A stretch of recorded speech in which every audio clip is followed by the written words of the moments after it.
Antes de leerlo, te voy a prestar un libro que me enviaron ayer. Se llama El conflicto de los siglos. Y abajo dice, se unirán los que antes eran rivales. ¿Y el autor? ¿Eh?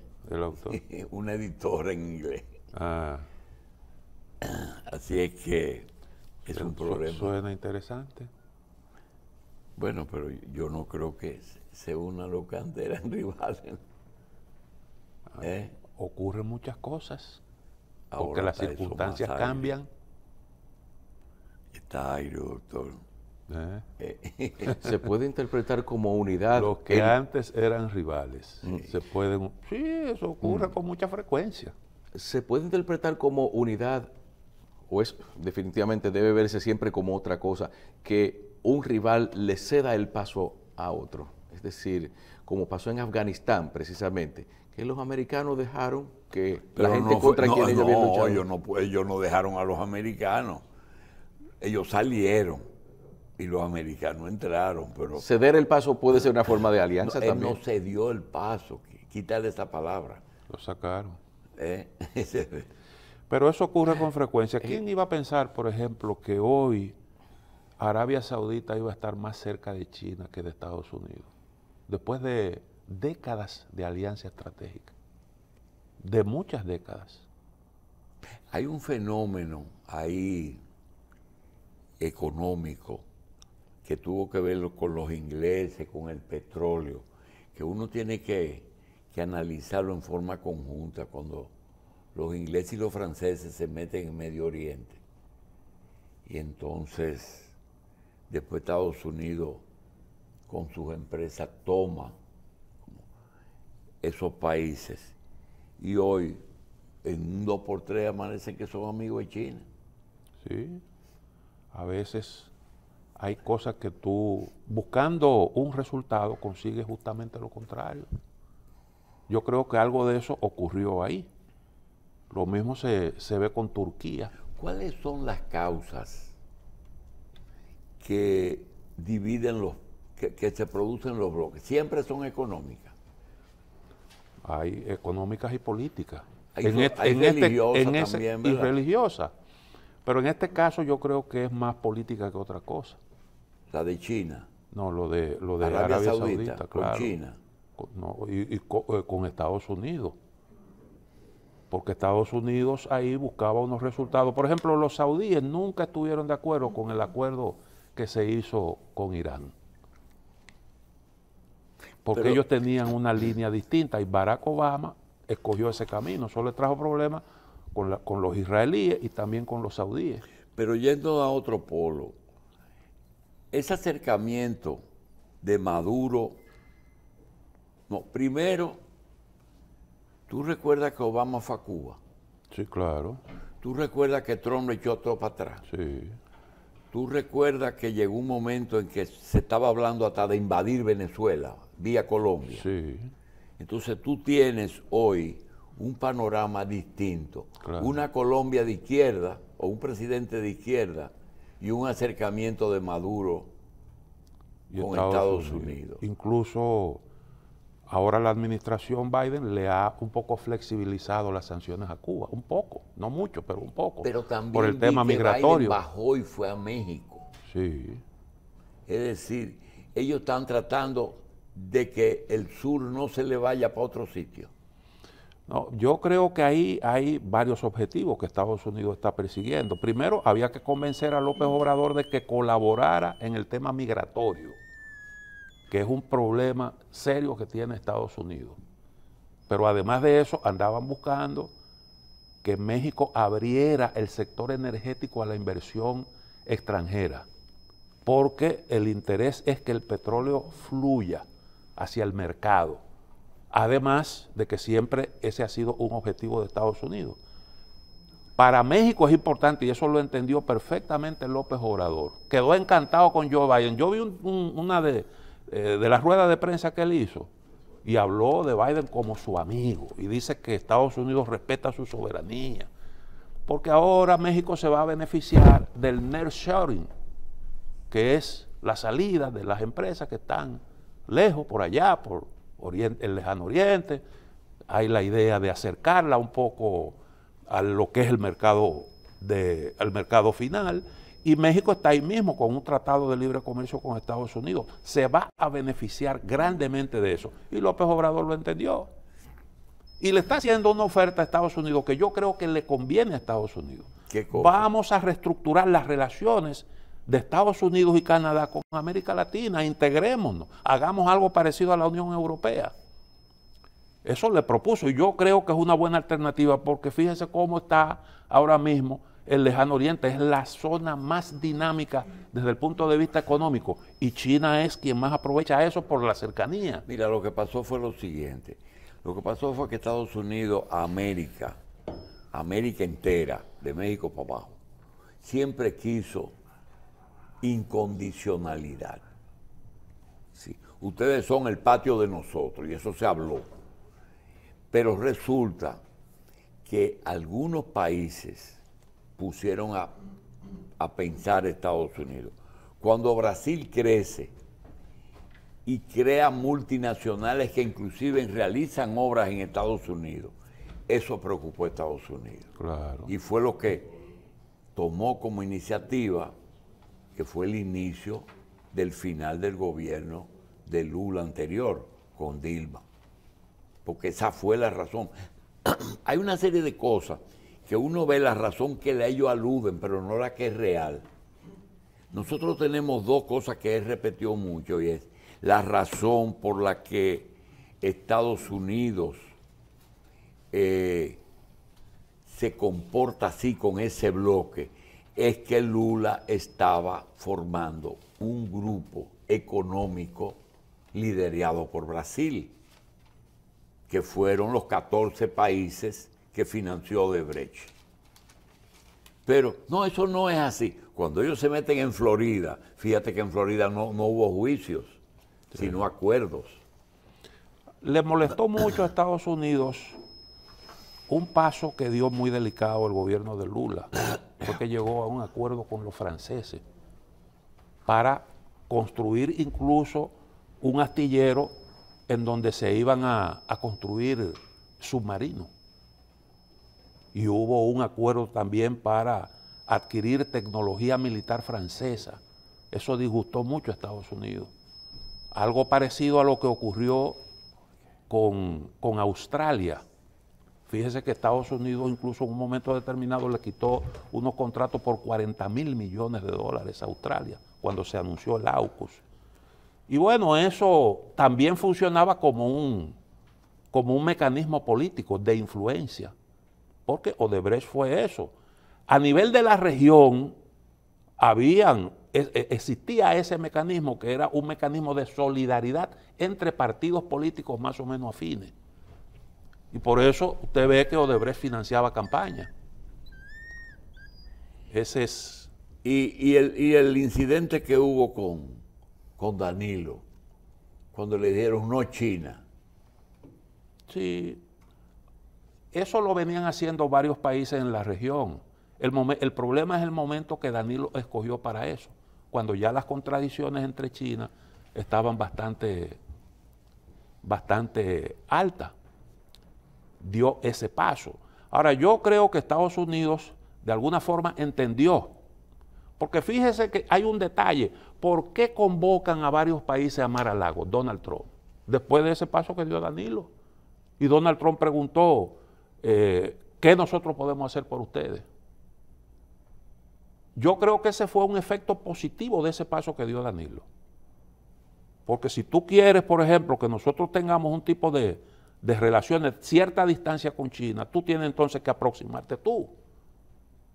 Y ese fue un intento que yo pensé que Danilo lo iba a aprovechar para plantear algunas cosas que hoy se están discutiendo, como por ejemplo el Tratado de Libre Comercio y la necesidad de una modificación por el tema del arroz. Pero él pidió otra cosa. No que pidió, sino que planteó un proyecto de crear un fondo para hacerle frente a desastres naturales. Pero yo creo en definitiva que evidentemente, como usted ha dicho, eso no cayó bien. Estados Unidos llamó a 3 embajadores que dieron el mismo paso. Eso algo que no era muy usual. Estados Unidos llamando a embajadores, que es un gesto diplomático que expresa inconformidad. ¿Y el acercamiento con Venezuela por qué? Bueno, porque Estados Unidos necesita que el petróleo fluya. Pero ellos tienen más petróleo que todo el mundo. Sí, pero aquí estamos hablando de un problema del mercado mundial y de un esfuerzo por aislar a Rusia y sacar del mercado el petróleo ruso, o por lo menos hacer que los ingresos de Rusia bajen poniéndole un tope al precio. Y entonces para que no haya un problema en el mercado petrolero, se necesita que la oferta mejore, sobre todo cuando usted tiene una Arabia Saudita que ya no es tan manejable como era antes. Y eso es lo que explica ese acercamiento. Bueno. Ahora que ya todo es el mercado, no es un problema de otra cosa. Ya es el control del mercado. Ya todas las guerras es a base de control financiero, de control del mercado y todo esto. Sí, el libre mercado ahora mismo está sufriendo la consecuencia de eso. La política del libre mercado ya no es lo mismo. Ya no es lo mismo. Los chinos siguen poniendo énfasis en eso. Y hay una contradicción ahí, porque el campeón del libre mercado siempre fue Estados Unidos. Pero ahora hay una política un tanto distinta. Y ese es, yo creo que hay un trabajo que hizo un respetable académico estadounidense, un defecto que tiene la política de Estados Unidos. Porque fíjese, por ejemplo, para el caso de Asia, el lejano oriente, mientras China firma acuerdos de libre comercio, Estados Unidos en esa materia, por ejemplo, se salió de uno de los bloques comerciales más grandes que se fue tejiendo producto de negociaciones muy complicadas. Y cuando Estados Unidos se sale, China pide el ingreso. Entonces tú no puedes hacer una política exterior basándote en que tú sigas los pasos y sigas mis pasos y sacrifiques intereses estratégicos, intereses nacionales. La política del libre comercio tenía esa virtud. Vamos a competir y vamos a tener unas relaciones abiertas. Pero ahora las sanciones y las restricciones, y estamos hablando de actores que son realmente importantes, de mucho peso en la economía mundial, como el caso de China. Sí, pero por ejemplo, eso que dice el doctor del tema de Odebrecht. Mira lo que pasa. Por ejemplo, Odebrecht vendió y construyó en Estados Unidos. Porque Odebrecht Entonces, era una... Odebrecht sobornaba. Y continuó construyendo en Estados Unidos. Odebrecht sobornaba, pero una compañía que tenía capacidad competitiva, sus obras eran buenas. Pudo haber sobornado, eso está en los tribunales y los tribunales deben despejar eso. Pero era una empresa que competía. Sí, pero y lo demuestra pero eso. ellos lo multaron y lo dejaron construyendo. Sí. Ellos terminaron. Porque los norteamericanos son pragmáticos en eso. Le dieron por el bolsillo. Le dieron por el bolsillo. Y entonces desataron esos demonios. Esa es la realidad. ¿Y qué pasó? ¿Quién era Sergio Moro?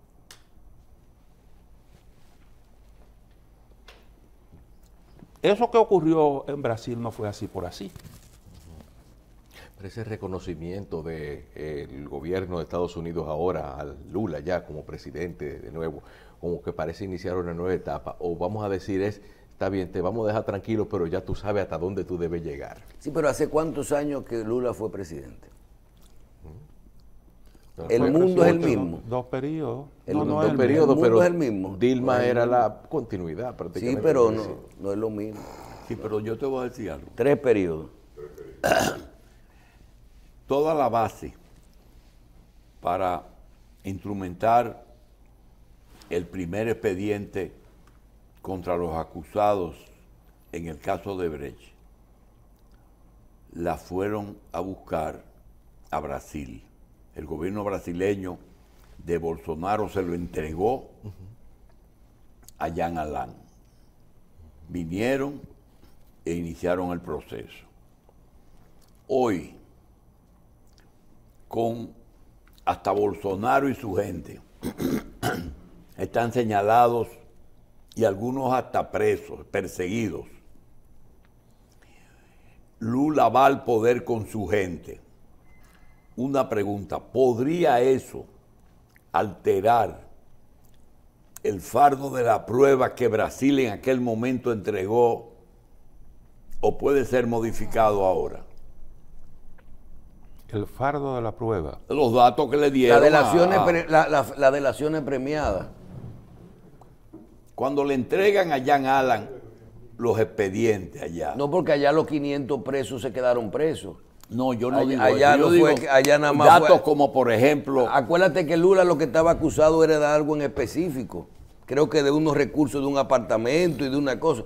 La acusación de Odebrecht alcanzó, tú lo que dices, si a eso se le dio para atrás y lo que pasó con el juez, si eso le echa para atrás todo lo que fueron las pruebas no, que se yo no aportaron. estoy hablando de echar para atrás. Yo estoy hablando, porque tú no puedes coger y desaparecer un juicio, que si puede variar un poco, porque la prueba que si la procuradora Miriam Germán decide viajar a Brasil o pedirle a Brasil información sobre ese caso, alegando que Jean Alain no es esa información a ellos no le vale, porque Jean Alain además tiene otro tipo de acusaciones aquí que no tienen nada que ver con lo de allá. Entonces, lo que puede llegar puede cambiar el caso de Brecht totalmente aquí. Porque vamos a hablar en un lenguaje sencillo. No creo que eso ocurra, doctor, porque recuerde que el Ministerio Público en Brasil no se narigonea tan fácilmente. Y es el mismo. Ni la justicia Y es el tampoco. mismo. No, sí es el mismo. Pero Y los jueces Moro siguen siendo- tuvo problemas. Bueno, ahí hay un sí. Y eso pudiera incluso llegar a la Claro. justicia. Eso pudiera llegar a la justicia, Sí. porque ¿qué es lo que determinó la Suprema Por Corte ejemplo, de Justicia? tú te Que dejaras- Lula no tuvo un juicio justo. ¿Y por qué no tuvo un juicio justo? Porque él estaba parcializado. Exactamente. Y porque en un momento determinado, él también narigoneó al Ministerio. Él era el juez y también hacía Mira. las veces del Ministerio Público. El problema Igual que lo que declaró el dueño de Odebrecht. Está ahí, eso no se puede cambiar. No, claro. ¿Verdad? no, Admitió claro, todo. Sí, claro. pero con el caso de admitir, mira, Andrés Terrero y nosotros hicimos un programa de la parte económica, de lo que tenía que ver con probar la corrupción. Y nosotros decíamos, cuando inició el caso de Odebrecht, y nosotros decíamos que había un antes y un después de Odebrecht. En ese momento hablábamos de la gestión pública, de que todo funcionario y todo servidor público, su accionar cambió o tenía que cambiar. Hay un antes y un después de Odebrecht. Porque lo que ocurrió en ese caso, marca cómo tú tienes que manejarte en la función pública. Y decíamos inclusive que es muy difícil probar la corrupción y todo eso, pero hay algunos parámetros que iniciaron con Odebrecht. Y eso mismo no solo ocurrió en la función pública, y en lo que es la ley de compra y contratación, en la transparencia, en cómo una cosa te viene de afuera. Eso mismo ocurrió con la justicia. Y eso que ustedes están mencionando, de que las cosas podrían cambiar. Cuando ese caso nosotros mencionábamos y decíamos, señores, no es lo mismo. Aquí la gente va a tener que sentarse a pensar si usted va a querer participar de la función pública, porque es una cadena que viene con las donaciones, con el cambio de gobierno, con que los gobiernos son los promotores ya de la economía de sus países. Y tú no puedes separar cuando ¿quién te dice a ti que el Abinader está vinculado a actos de corrupción por el hecho de que promueva los hoteles de República Dominicana en España? Estoy poniendo un ejemplo normal. Aquí hay dos ejemplos. Entonces, hay una parte.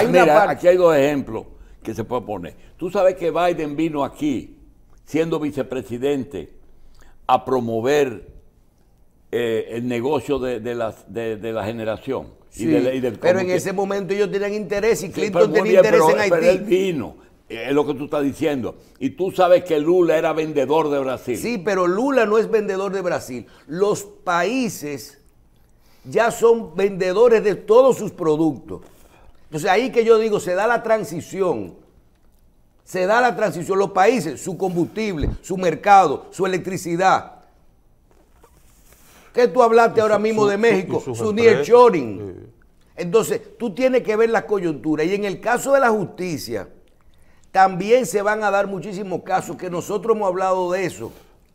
Y lo van a ir viendo. ¿Cómo inició todo después de Odebrecht? Con las delaciones premiadas. Las delaciones premiadas, cuando a ti te decían, tú no puedes ser juzgado en dos países al mismo tiempo. Tú eres inocente hasta que se demuestre lo contrario. Una cosa es lo que se dijo allá y otra cosa es que eso se pruebe aquí. Que este país es por prueba y no por íntima convicción y todo eso. Cuando tú decías, eso es fácil decirlo en el momento que ocurrió. Hoy,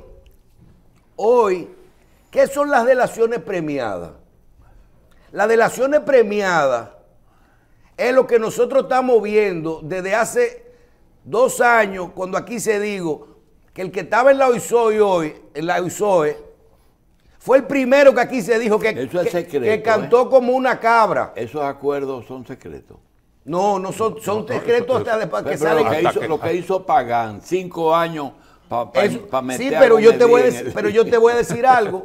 Tú mencionaste el jefe de Odebrecht. Lo que hizo Pagán es una estrategia jurídica en la cual tú posiblemente dices, yo me voy a inculpar de esto.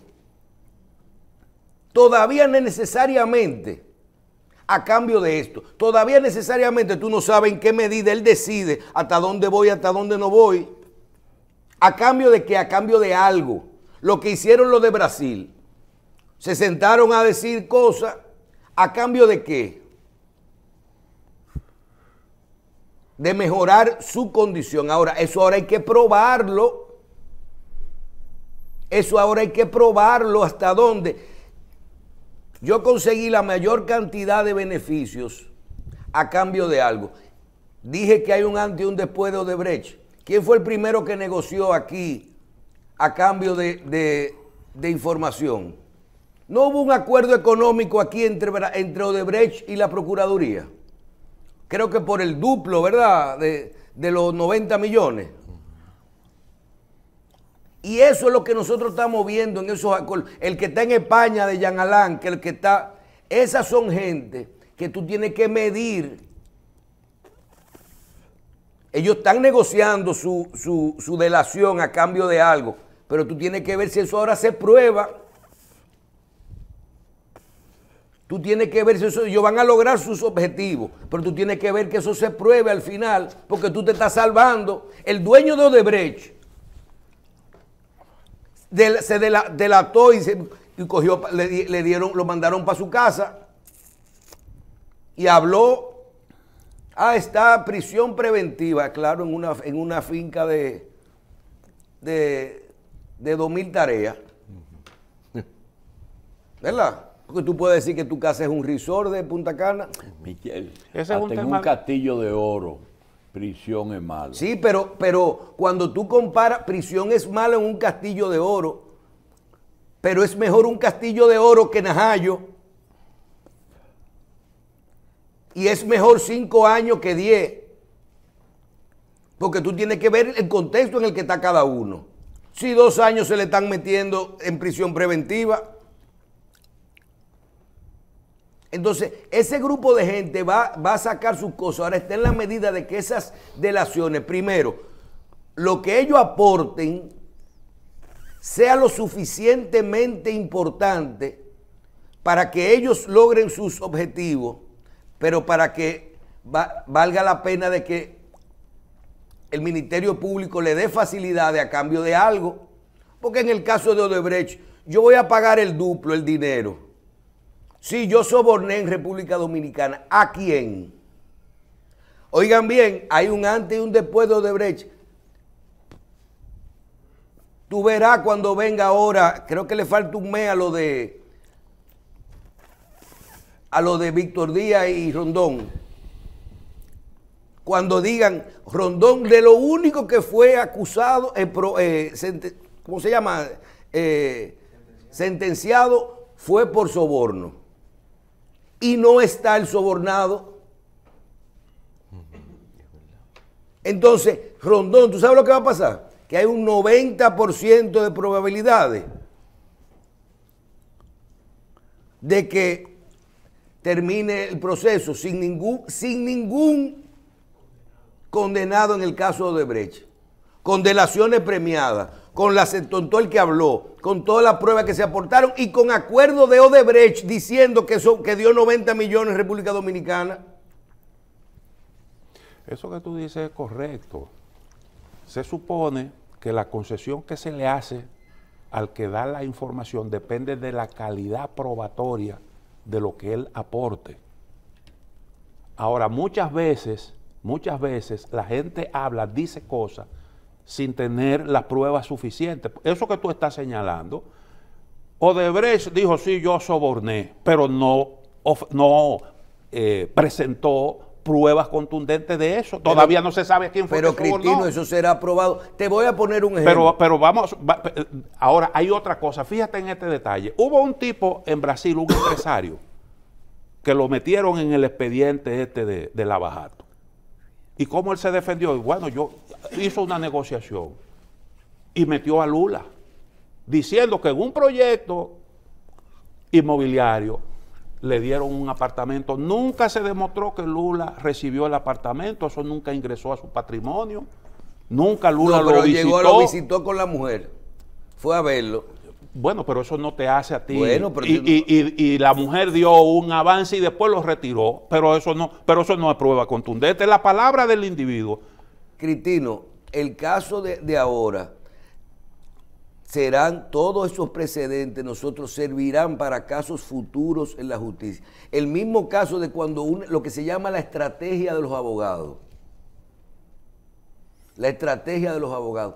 Pregunta, yo ni siquiera he visto bien el tema de ayer, pero yo escuché que Pagán dijo que dio 6 cheques, que devolvió 4 y que se quedaron con 2 y que fueron a la campaña. ¿Verdad? Pregunta, el Ministerio Público reacusó a Temístocles Montaz. No he visto eso. No pasó, ¿verdad? No. Temístocles Montaz estaba en los primeros 14 imputados de Odebrecht. Sí. ¿Cuál es la única persona en ese grupo que se probó que había recibido varios millones de dólares de Odebrecht? Temístocles Montaz. ¿A dónde alegó Temístocles Montaz que había ido el dinero? A la campaña. Dinero no para él, dinero de la campaña. ¿Dónde está Temístocles Montaz? Fuera del expediente y no está acusado ni por aquella administración ni por esta administración. Ni tiene que estarlo, ¿verdad? ¿Cuál es la estrategia de Pagán? Quiere quitarse el problema de encima. Oye bien, me trajeron tanto, devolví tanto y me quedé con tanto que fueron para la campaña. Ahora, eso hay que demostrar que eso fue a cambio de algo. Cada uno está resolviendo su problema, su estrategia. y que eso tiene que ir acorde la mayor cantidad, con ser coherente con la documentación y con las pruebas que se van presentando ahí. No jugando que tanto, tú estás jugando con la vida de cada quien, porque te voy a decir una cosa, eso es si se prueba. Eso es si se prueba, porque yo también me puedo sentar en una oficina y decir, déjame hacer una maldad. Cojo la chequera de Revista 110 y le pongo abajo, comisión al señor Linares por darme un contrato de publicidad. Cheque a nombre del señor Linares. Y ni le enseño el cheque a Linares, le pongo por atrás, Linares, su cédula que la busco en el internet y aporto un cheque que yo hice para pagar una... Y Linares ni vio el cheque. No, tú tienes que probarme que Linares recibió ese cheque, que lo depositó en una cuenta, y si fue en efectivo, que lo recibió en efectivo, y si consiguió su patrimonio, ¿qué compró con eso?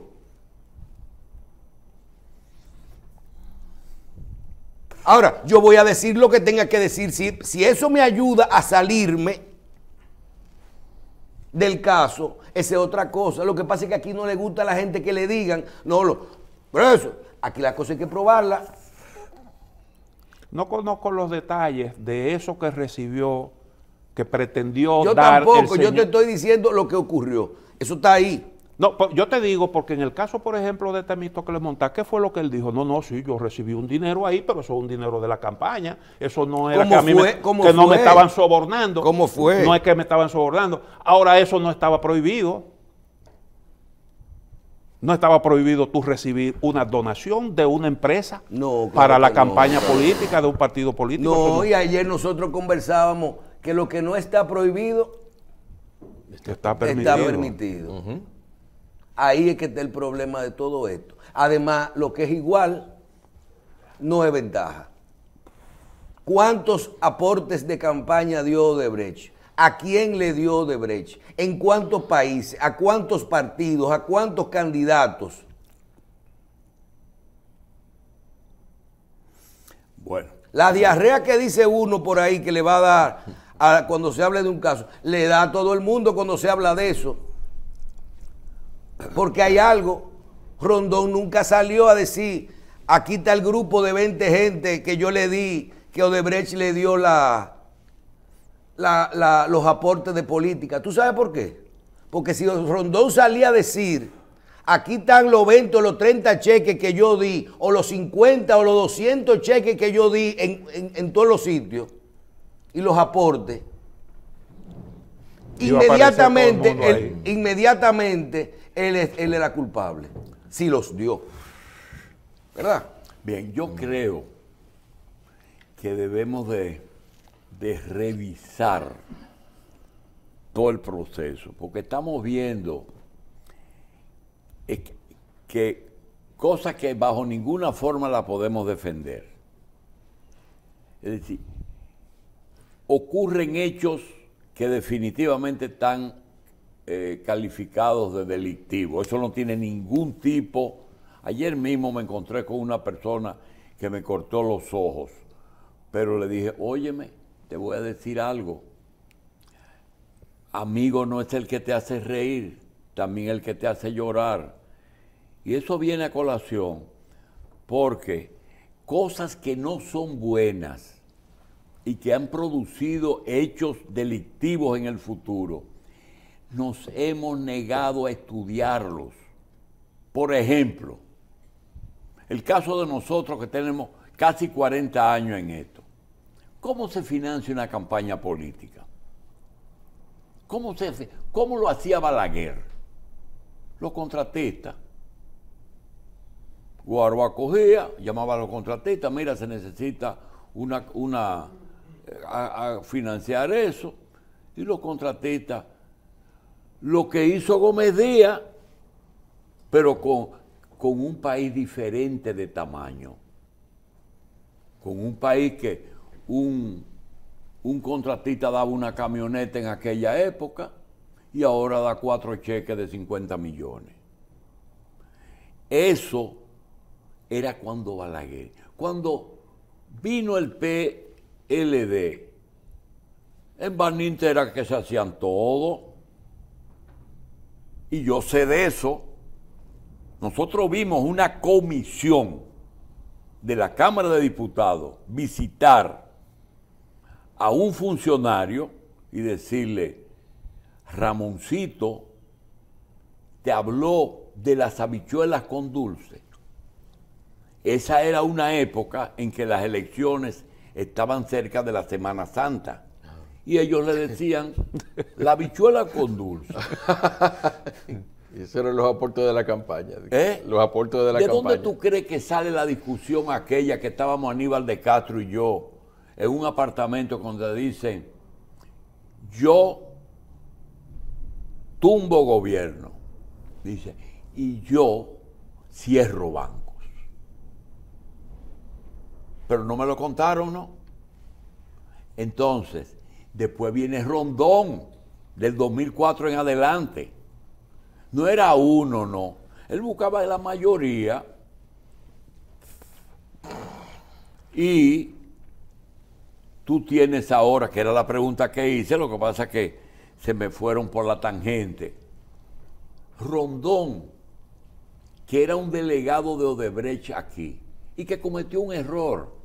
No le va a gustar que yo se lo diga, pero lo cometió. Se hizo contratista. En vez de cabildero y vendedor, algunas obras la hizo. Y se metió entonces en rojo. Pero financió presidentes, candidaturas, senadores, diputados, síndicos y regidores. Entonces, yo digo, nosotros tenemos que revisar cuando lo malo se hace regla. Pues eso no es malo. Eso no es malo. Eso es lo que yo siempre he dicho. Aquí hay reglas que regían todo el sistema. ¿Verdad? Y de lo que participaban todos los actores. Yo, por ejemplo, te digo, mira, la toma de posesión mía es tal día. Es en el 90, cuando el PLD ganó los primeros, no tenían parflú blanco, algunos, no tenían aire acondicionado en su casa, no tenían un carro. Y cuando ellos llegan en el 96 que les presentan un cheque, yo afirmé un cheque de 2 millones de pesos. Oh, puta loco, deje eso ahí, yo voy a ver. Después eso no le sabía a nada. Entonces no quiere que se lo digan. No quiere que se lo digan. Entonces, señores, todo eso va a ser motivo de mucha palabrería y comentarios de ahora en adelante. ¿Por qué? Porque ya no está los contratistas, mira lo de Gómez Díaz, ya no está Rondón, ya no está la lotería, porque aquí no le han dicho a uno por qué ese muchacho lo nombraron en la lotería. Se me ponen bravo lo del gobierno, lo siento, pero dime, ¿por qué nombraron a ese tipo en la lotería? ¿Cuál fue su mérito? ¿Por qué en el Congreso Dominicano llegó a presidirlo un dueño de una lotería? Entonces no te pueden contestar. Eso no importa, un ciudadano cualquiera. Sí, pero es raro. Aquí se jugó con el grado de alcohol en el Congreso. Pausamos.